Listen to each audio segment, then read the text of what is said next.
Hello everybody, I am Trey Ratcliff here with my hero, Kevin Kelly. Very excited. I don't have many heroes and most of them are dead, so stay alive for all of us, for mankind. And for myself, too, yeah.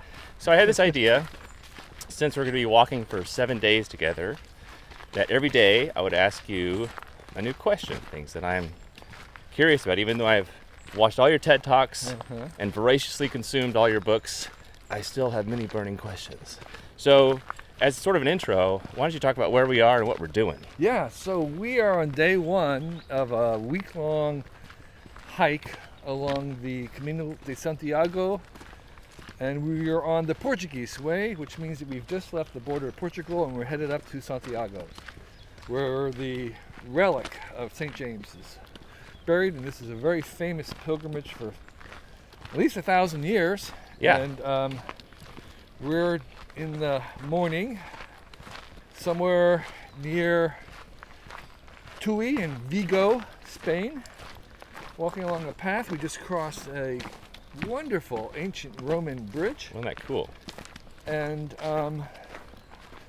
we're going to hike all the way to Santiago. Yeah, about 100 kilometers, and it's not just us. You've invited a wonderful group of ne'er-do-wells and right, and innovators and creatives and dreamers, and the purpose of this hike is actually to have time to have conversations, learn about what each other are excited by, and to be surrounded by creative people. Trey's a wonderful and creative person, and you have a question for me. I do. Okay, question number one. For day number one is this. And this one is related to AI, because you're kind of big into that, but not every question for other days will be about AI. There's many varied subjects. So this one is, I hear, of course, it's a hot topic, and oh, look at that. Yeah, isn't that great? So, don't look at us right now. That's Turn right. around Look and over there. look over there to our left. And you can see the mist just rising off of the meadow. And now we've kind of lost it. That's right. If this is your first time watching a 360 video on YouTube or Vimeo, you can just grab the screen and move it around. You could just point it forward, and then you just hear these guys just kind of bloviating behind you. Anyway, so when I hear a lot of people talk about AI, they talk about wanting to build and own the best AI or a really good AI. Maybe think about it like a personal assistant. But when I hear people talk about owning an AI, they talk about like owning a dog, like a pet. But this AI will be at least one order of magnitude more clever than you, if not 100 times. Your personal assistant will create a better personal assistant. And what is our relationship going to be like with these things? It's a really good question.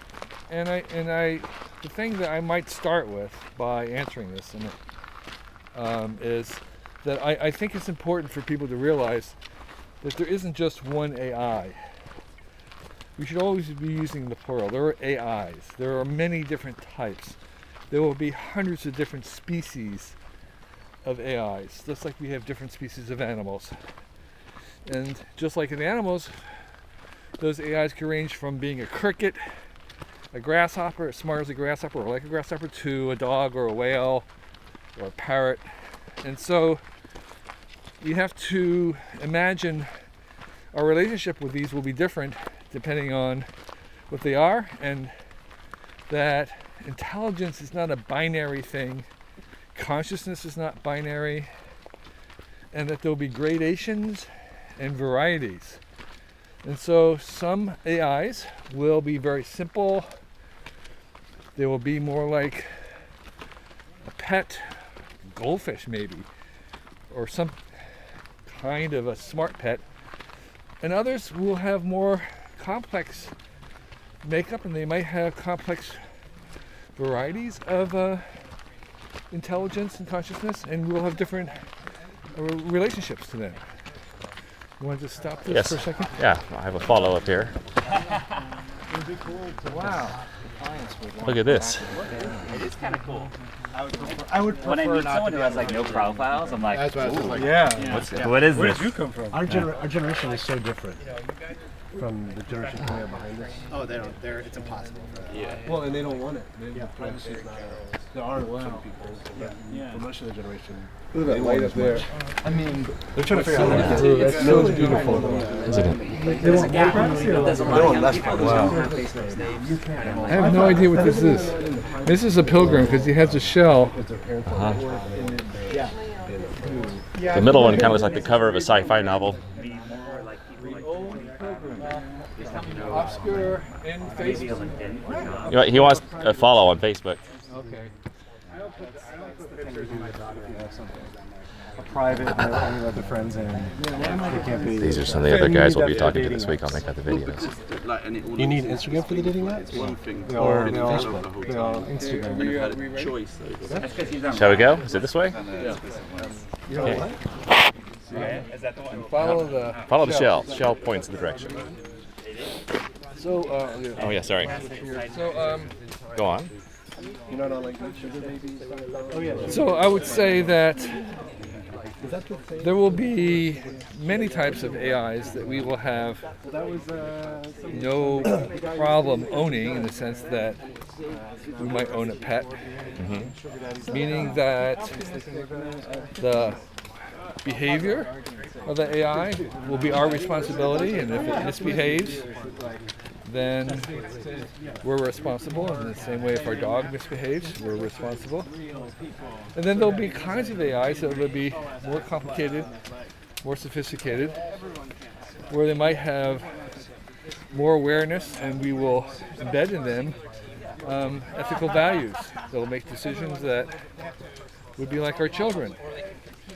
And just like we children, as they get older, have different relationships with us. So when they were young, even though they're human beings, we are responsible. And if they misbehave, then that comes to us. When they become older and more sophisticated, they may eventually reach a point where they are responsible for themselves. And I think AIs will go through a similar some of those types of AIs will go through a similar procession where they may eventually at some point accumulate more responsibility. And so it's not a binary thing, just like in our own kids. When they're 17 or 18, they seem like adults, but They aren't. they My aren't. 17-year-old definitely is not. Right. And so so it's never going to be a binary question. It's going to be gradations. It's going to be different varieties. It will vary. It will be relational, situational. And so this question that you're asking will actually be an ongoing question that we'll be having to ask ourselves and each other forever. It's like, this thing that we've made, we've imbued it with some ideas of ethics.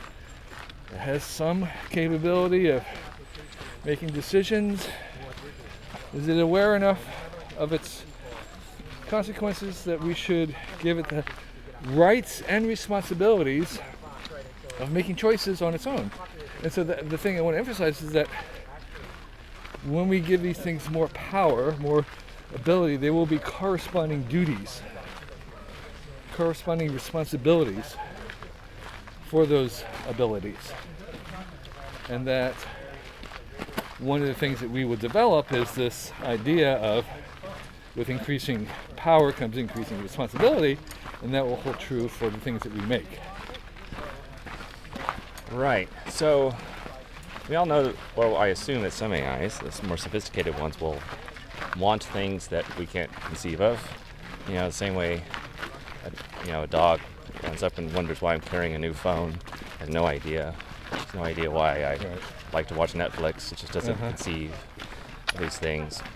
And let's say in the case of a personal assistant, because I think we all really got to think about ourselves and selfishly, how will it help me? Sure. Which is a silly way to think about it, but it is the way most people think about it. And you have let's say you do have a pretty cool personal assistant, like in Her or something. Why? I always think about the robot from Hitchhiker's Guide to the Galaxy, Marvin. And he's like depressed. He goes, I have the brain the size of a planet, and I'm getting you pizza. why would they even want to help us out? Well- Surely they have better things to do if it's this awesome. So the advantage that we have with the AIs is that we can engineer them to be useful, and when they're not useful to us, we will use something else. And so we will propagate the ones that are most useful and most worthy. So the depressed, and by the way, I think AIs will exhibit all the range of mental illnesses that we have. In other words, not the same mental ones, but they will be affected with cognitive bugs and cognitive illnesses. And just as there's always a price, it may be that a particularly kind of creative variety of AI may be susceptible to say being depressed. And that would be kind of the price it's paying. And so the users of it will have to say, well, is it worth it? Or is there some other way we can program around this? Send it to an AI therapist. Right. We can it is very creative, but at times it seems kind of morose, or it doesn't. The price of that is there some way we can get around this? And so it's like, well, why would you use a depressed AI if you didn't have to? And the answer is, well, you're not going to unless you have to, unless there was some other advantage that you got out of that. And so it's very unlikely that we would make a planetary size AI just to order pizza, because we could do it with a much smaller one. Right.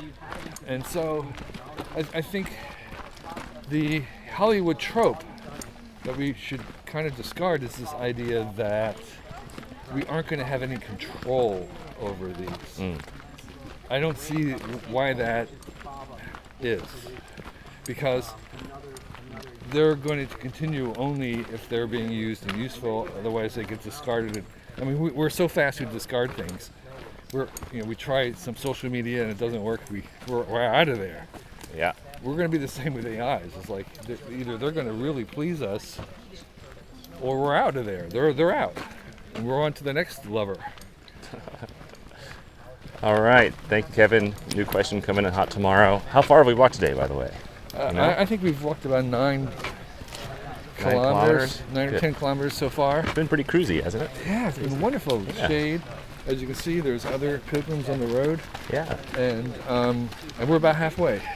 Halfway for the day. All right.